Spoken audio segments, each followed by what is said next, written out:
Assalamualaikum warahmatullahi wabarakatuh. Salam guru penggerak. Perkenalkan, nama saya Aji Putranto Mariansah. Pada kesempatan yang berbahagia ini akan saya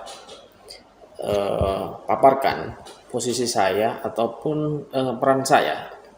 Jadi ada dua poin dalam hal ini, yakni kesimpulan dan saran dari koneksi antar materi di modul 14A8.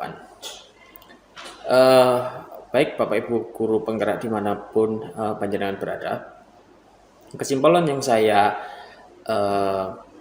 matangkan dari modul 14A8 yang saya peroleh yakni ada beberapa hal. Yang pertama yakni tentang disiplin positif, kemudian ada motivasi, terus ada juga penghargaan dan restitusi, dan juga ada keyakinan kelas dihubungkan dengan paradigma dan visi guru penggerak. Kemudian ada visi guru penggerak, dan yang terakhir yakni ada nilai dan peran seorang guru penggerak. Yang pertama yakni tentu tentang disiplin positif. Sebagai seorang guru penggerak ataupun guru pada umumnya, kita sering memandang ataupun melihat sebuah kesalahan yang dilakukan oleh seorang siswa itu terkadang dari sisi yang berbeda. Namun bagi seorang guru penggerak, memandang kesalahan ataupun pelanggaran yang dilakukan oleh siswa harus dari sisi yang berbeda. Sejalan dengan ciri dari kurikulum merdeka yang bercirikan pembelajaran fokus pada murid, maka ketika ada pelanggaran ataupun ada suatu hal yang dilanggar oleh siswa tidak terkait dengan keyakinan kelas, maka kita harus melihat dari sisi atau sudut pandang yang berbeda. Ketika kita ingin menghukum yang bersangkutan, maka kita perlu memfasilitasi dulu. Ada salah satu mungkin kebutuhan ataupun poin yang tidak terpenuhi sehingga yang bersangkutan melakukan ataupun peserta didik kita melakukan pelanggaran tersebut.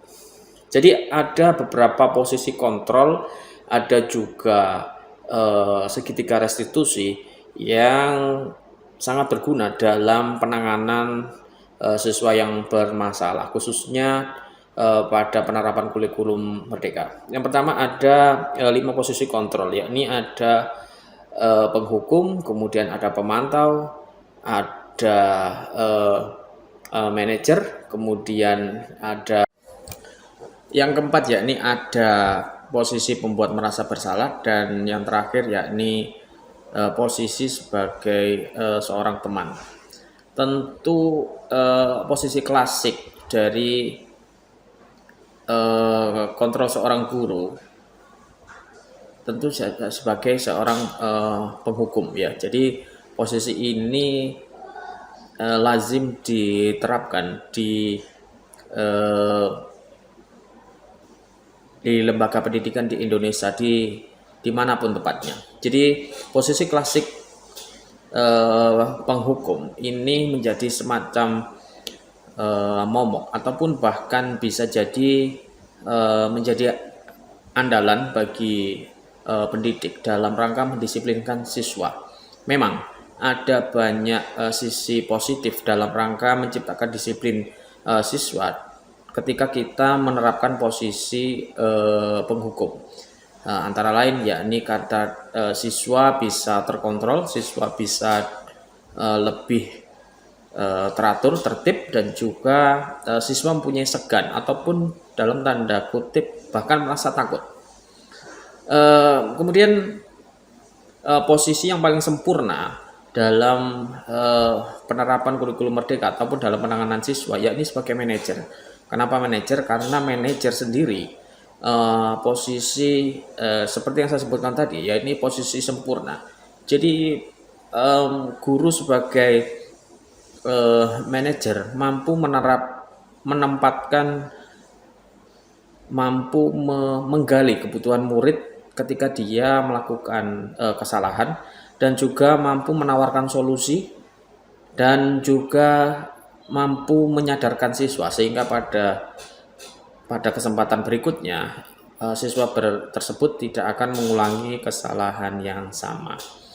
Jadi kemudian ada ketika penanganan siswa ada yang disebut juga dengan namanya segitiga restitusi. Jadi segitiga restitusi lumayan efektif dalam rangka penanganan siswa. Jadi ada yang pertama validasi tindakan, kemudian ada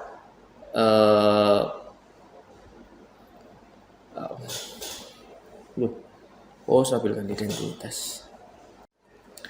Kemudian ada yang pertama ada menstabilkan identitas, kemudian ada yang kedua validasi tindakan, kemudian yang terakhir yakni menanyakan keyakinan. Jadi ketika ada pelanggaran, penerapan segitiga restitusi ini benar-benar sebuah aplikasi ataupun turunan ataupun pengejauhantahan dari sebuah tool atau instrumen dari indikator pembelajaran pada murid. Jadi memang penerapan segitiga restitusi ini bisa jadi sebagai sebuah alat untuk menggali kebutuhan siswa terkait dengan pelanggaran ataupun aturan yang dia langgar. Kemudian Bapak Ibu sekalian, perlu kita gali juga motivasi yang timbul ketika penerapan ataupun posisi kontrol dan juga segitiga restitusi yang telah berhasil kita lakukan untuk kedepannya. Maka motivasi yang perlu kita gali adalah motivasi seorang peserta didik yang perlu kita gali adalah ada 3 menurut salah satu pakar pendidikan Diane Gause. Jadi ada 3 motivasi seorang siswa dalam melakukan pelanggaran. Yang pertama yakni dia ingin menghindari hukuman ataupun ketidaknyamanan. Kemudian yang kedua yakni ingin mendapatkan imbalan. Yang terakhir yakni menjadi seorang murid yang sempurna dengan menerapkan nilai-nilai yang dia yakini. Jadi yang perlu kita garis bawahi adalah poin yang ketiga, yakni bagaimana seorang siswa menjadi seorang pembelajar yang sempurna, bagaimana dia sadar, bagaimana dia tergerak secara intrinsik. Jadi dia ada motivasi intrinsik, ada nilai-nilai yang dia yakini, kemudian dia matangkan dalam hati sehingga berbuat dalam sebuah tindakan, maka dia dapat pula menggali motivasinya sesuai dengan nilai-nilai yang dia yakin itu benar dan menjadi siswa yang sempurna.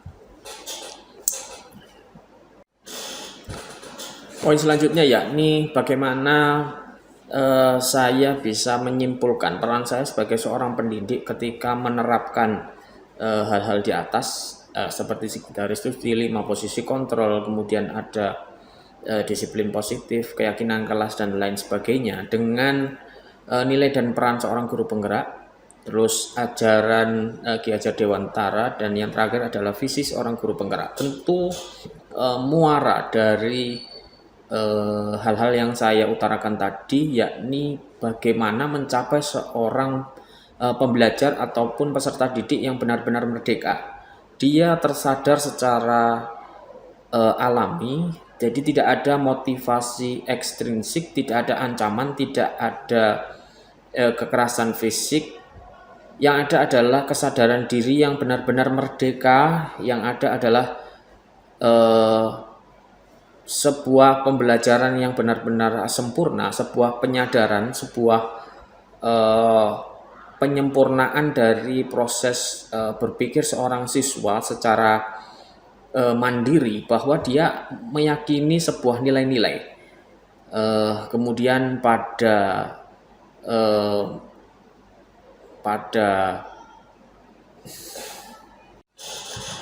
kemudian pada akhirnya yakni bisa mencapai filosofi pendidikan Ki Hajar Dewantara yang berisi 3 hal, yakni ing ngarsa sung tulodo, ing madya mangunkarsa, dan yang terakhir tuturi handayani. Jadi ketika kita sebagai seorang pendidik benar-benar telah mengaplikasikan beberapa hal tersebut di atas dalam rangka pembelajaran pada murid, dalam rangka pemenuhan kebutuhan murid ketika dia belajar, maka saya yakin poin merdeka, poin mandiri, dan juga poin kolaboratif dalam ajaran Ki Hajar Dewantara, saya rasa bisa tercapai sehingga dia benar-benar menjadi manusia merdeka, manusia yang jiwa raganya utuh dan juga dapat pula mengaplikasikannya dalam kehidupan sehari-hari sesuai dengan kodrat alam dan kodrat zaman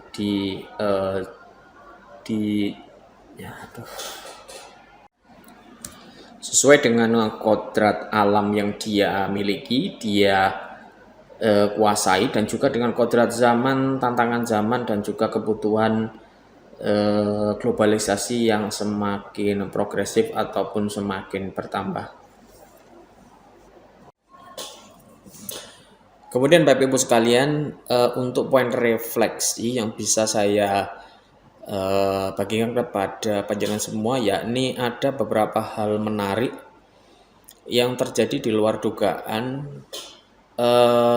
dan ada juga beberapa poin dalam hal ini cara berpikir saya dalam rangka menerapkan budaya positif, khususnya ketika setelah mempelajari modul ini.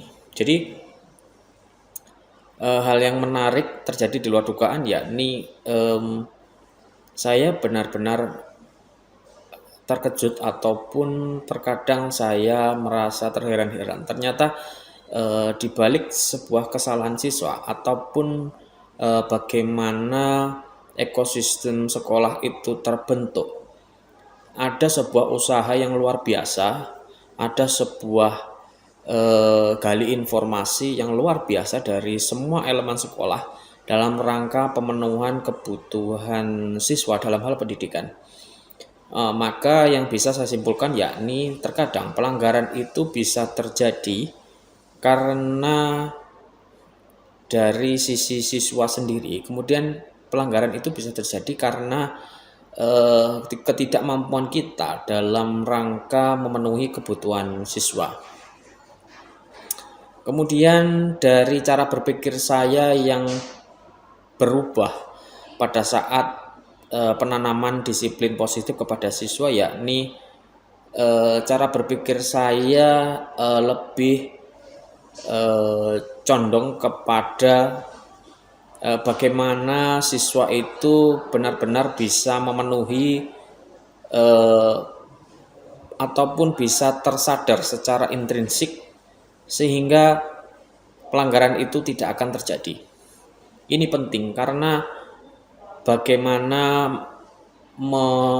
menanamkan sebuah kultur ataupun ini sangat fundamental karena keyakinan kelas ataupun poin-poin yang telah mereka sepakati itu akan menjadi sebuah embrio ataupun sebuah pelecut bagi mereka tanpa harus ada upaya kita secara luar biasa di metode lama barangkali. Terkadang kalau kita mengupayakan bagaimana siswa itu terbentuk ataupun dia disiplin mandiri, terkadang kita harus berusaha ekstra keras, tapi dengan motivasi intrinsik, dengan adanya keyakinan kelas, maka upaya tersebut akan dilakukan oleh siswa secara otomatis. Baik Bapak Ibu sekalian, untuk rancangan tindakan aksi nyata saya selanjutnya di modul 14A9 ini, yakni tentu eh, saya akan berfokus pada kata kunci, yakni pemenuhan kebutuhan belajar peserta didik. Dalam hal ini, apapun yang menjadi masalah, apapun yang menjadi kebutuhan, apapun yang menjadi eh, pemenuhan kebutuhan siswa, maka fokusnya, objeknya adalah peserta didik itu sendiri. Jadi bagaimana kita menyikapi masalah, bagaimana kita menyampaikan materi, bagaimana kita mempresentasikan sebuah pengajaran. Maka porsi yang terbesar adalah